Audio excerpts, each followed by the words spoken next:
बिस्मिल्लाहिर्रहमानिर्रहीम। ख्याल टीवी के मुअज़्ज़ज़ ख़वातीन व हज़रात, अस्सलाम वालेकुम वरहमतुल्लाहि वबरकातुहू।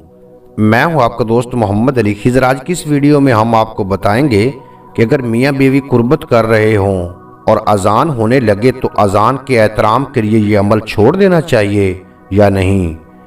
आज आपको एक ऐसे सवाल का जवाब दूंगा क्योंकि ये बहुत ही अहम सवाल है, इसलिए सोचा कि आपके साथ ये मालूमात शेयर करूं, क्योंकि ये इंतहाई अहम मसला है और इस दौर से हम सब को गुजरना होता है, इसलिए इस मसले का इल्म होना बहुत ज़रूरी है। अगर मियाँ बीवी कुर्बत कर रहे हों और अज़ान होने लगे तो अज़ान के एहतराम के लिए ये अमल छोड़ देना चाहिए या नहीं, और अगर नहीं छोड़ना चाहिए तो क्या अज़ान का जवाब देना ज़रूरी है। अगर हालत कुर्बत हो और इस दौरान जमात खड़ी हो जाए तो क्या इस अमल को रोक देना चाहिए। एक अहदीस में है कि अगर खाना सामने रखा हो तो पहले खाना खाएं फिर नमाज के लिए जाएं। इस सवाल का जवाब ये है, क्योंकि अज़ान का मकसद लोगों को नमाज की तरफ बुलाना होता है। जब मस्जिद में अज़ान होने लगे तो सारे काम काज छोड़कर नमाज के लिए तैयार हो जाएं।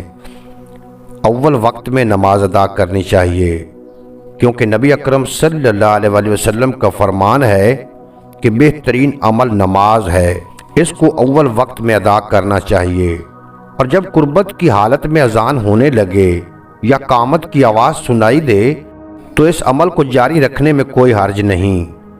इससे जल्द अज जल्द फारिग होकर गुस्ल करके नमाज अदा कर लें।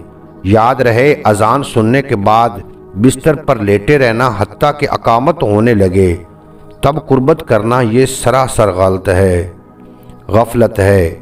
जहाँ तक अज़ान के जवाब का मसला है तो ये सब पर वाजिब नहीं है, बल्कि फ़र्ज़ किफ़ाया है और बड़े अजर व सवाब का हामिल है। इसलिए कुर्बत के दौरान जवाब देना चाहें तो देने में कोई हर्ज नहीं है, लेकिन कुर्बत के वक्त अज़ान का जवाब देने से उलमाए कराम ने मना फरमाया है।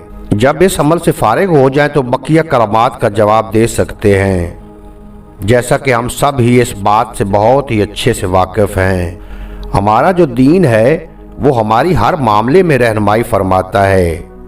वो कहता है कि हमें ज़िंदगी के किसी भी मसले में परेशान होने की ज़रूरत नहीं है, क्योंकि हमारी ज़िंदगी का हर मसले का हल जो है वो कुरान पाक में मौजूद है। तो हमें चाहिए कि हम जो भी मामला करें वो कुरान और अहदीस के मुताबिक करें, ताकि हमारी ज़िंदगी जो है वो आसान हो सके और हम एक चैन और पुरसकून ज़िंदगी बसर कर सकें। उम्मीद है आज की ये मुख्तसर वीडियो आपको पसंद आएगी।